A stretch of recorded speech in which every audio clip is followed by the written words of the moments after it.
Muy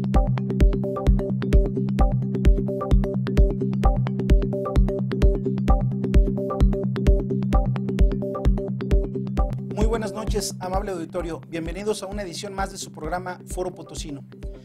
Esta noche, como de costumbre, en el estudio nos acompañan nuestros panelistas, maestro Ernesto Sánchez Aguilar. Muchas gracias, maestro, por acompañarnos. ¿Qué tal? Buenas maestro noches. Jorge Chazal Palau. ¿Qué tal? Buenas noches. Muchas gracias. Lorenzo Sánchez Andrade, licenciado, muchas gracias por acompañarnos. Buenas noches. Hoy, amable auditorio, analizaremos en este panel una nueva modalidad de conducta delictiva, los llamados ciberdelitos.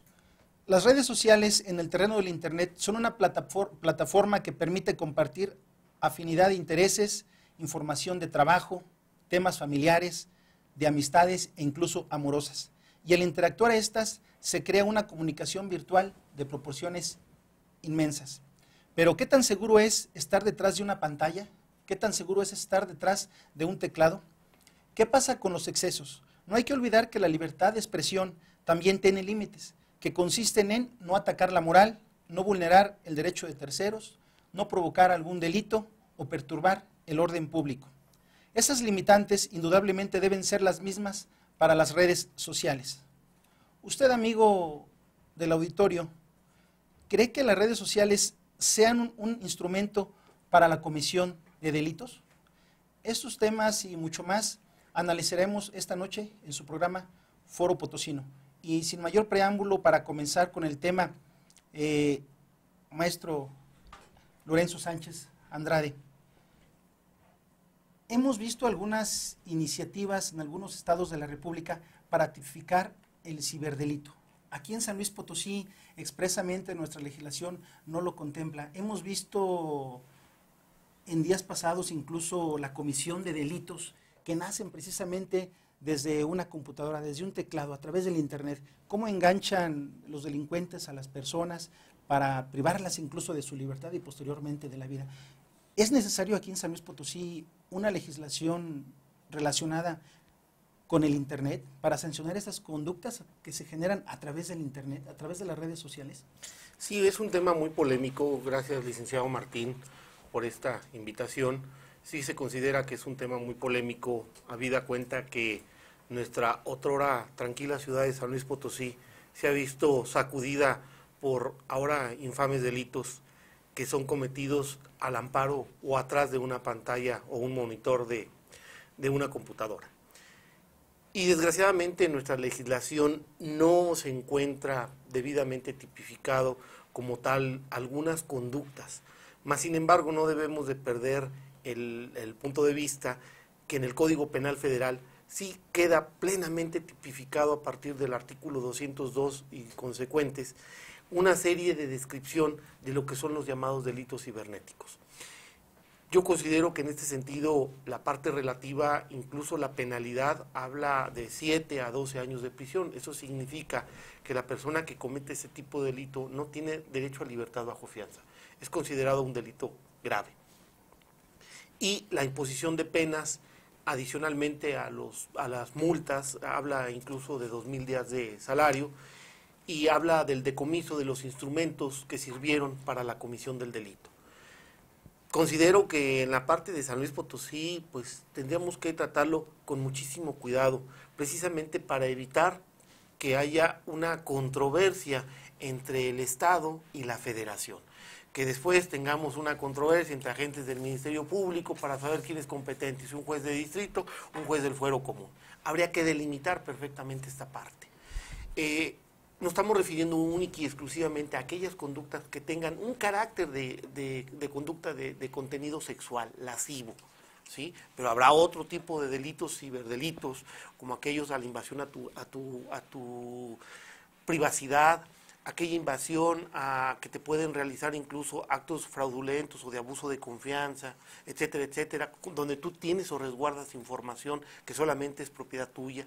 Entonces, en este sentido, pues habría que delimitar perfectamente qué tipos de delitos se van a considerar ahora en la ciberley, porque pues así le tendríamos que denominar, por decirle algún nombre. Existe por ahí la propuesta de un diputado que veo con agrado, que ha tomado esta actitud de cuando menos plasmar algo. Y bueno, pues se debe de convocar a toda la comunidad académica, a los maestros, a los litigantes y sobre todo a aquellas personas que tengan una estrecha relación con los medios de comunicación. Maestro Jorge, ¿hace falta definir y precisar de manera más clara normas que nos lleven a regular los ciberdelitos en San Luis Potosí? Porque efectivamente el artículo 202 del Código Penal Federal trata este tipo, pero no directamente, sino son conductas similares. ¿Hace falta precisarlo de manera más clara?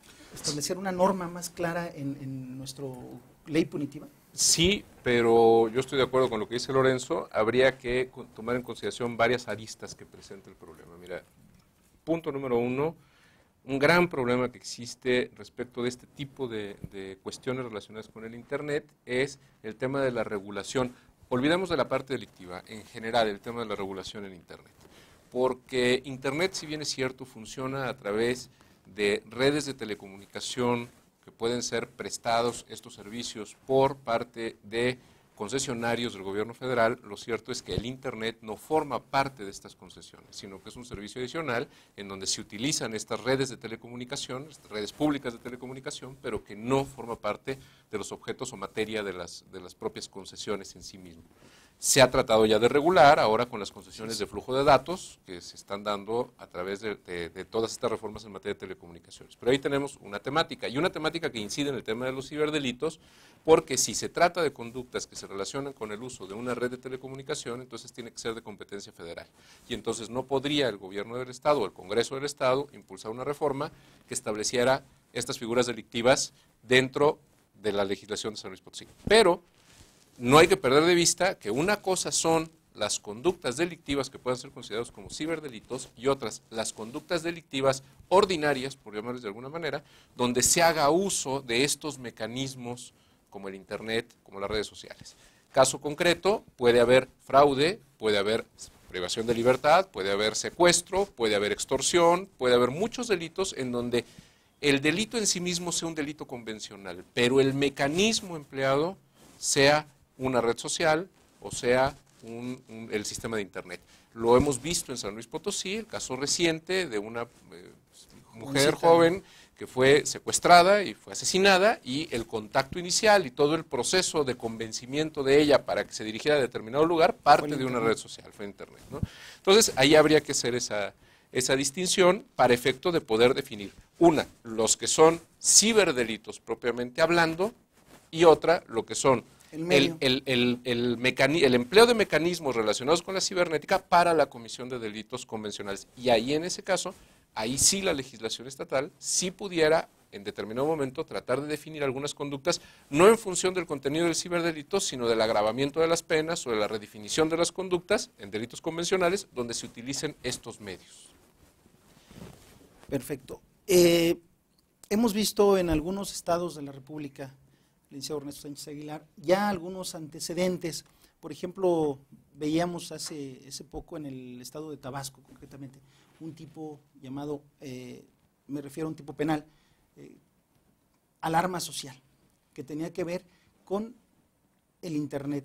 En Veracruz vimos hace poco un asunto también similar, que tenía que ver con conductas delictivas que nacen de las redes sociales. A estas personas las procesaron por el delito de terrorismo equiparado. ¿Qué opinión le merece este tipo de situación? Bueno, aquí el problema fundamental es el origen que ocasiona este tipo de delitos, llámese alarma social, llámese fraude, llámese secuestro, extorsión, que es el propio invento tecnológico de la Internet. Alguien, no sé a quién se le ocurrió, denominar a esta etapa de la historia la era del conocimiento. Yo creo que no es así, es al revés. La era del conocimiento se dio desde los griegos, es más, la verdadera era del conocimiento fue hace 2500 años. Los griegos descubrieron todo. Lo que ocurre ahora es un desarrollo tecnológico impresionante que es distinto a una era del conocimiento. porque decir conocimiento es descubrir cómo es la vida, qué es el hombre, cuál es su origen, a dónde va el universo, qué es. Pero la tecnología son solo instrumentos y medios para comunicarse o para tener mayor movilidad, etcétera, etcétera. Con relación a la Internet en sí misma, la gente cree equivocadamente que está actuando desde el anonimato y están totalmente equivocados. Todo lo que pase por las ondas hertzianas está perfectamente controlado. Sin embargo, pues las personas creen que nadie las está escuchando, que nadie sabe quiénes son, más que con quién se está comunicando. Así es. Y bueno, para seguir tratando este importante tema, continuamos con el maestro Sánchez Aguilar después de un corte comercial. Vamos y regresamos.